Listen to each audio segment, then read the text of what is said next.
Kaya tayo, we continuously do this, no? Every single day, nagla-live stream tayo, we continuously educate you, hindi lang sa trading, di ba? But generally, sa crypto space. Because we want to encourage eh. Sabi nga natin, itong technology na to, itong transitioning from Web 2 to Web 3 is a great equalizer. How many of us ang hindi nakasabay sa Web 2? When everybody transitioned into mobile, tayo sumunod lang eh. Why? Kasi po noon, para makatransition ka sa mobile, you need to have a smartphone. Magkano po ang smartphone? Unang-unang iPhone yata was, I think, 30,000 during that time, ilang years ago, di ba? So, malaking halaga para makasabay ka sa Web 2 or sa mobile. So, itong Web 3, you don't need 30,000 to own a piece of Web 3. Yan ang gusto nating ipaliwanag po sa inyo. Kailangan sobrang dami ng pera mo para makasakay ka sa Web 3. Meron kang konti, mag-aral ka, makasakay ka ng konti, magnasnas na intindihan mo, magbagahe ka pa, magbudega ka pa, para hindi ka maiwan. So, kasi yung mga nasa Web 2, yung mga nakasakay nung una,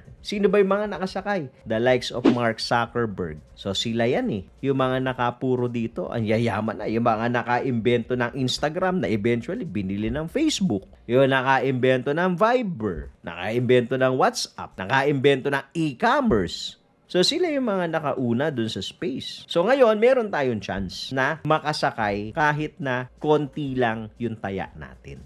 Yun, Tito Moves na naman yan. Follow and like for more updates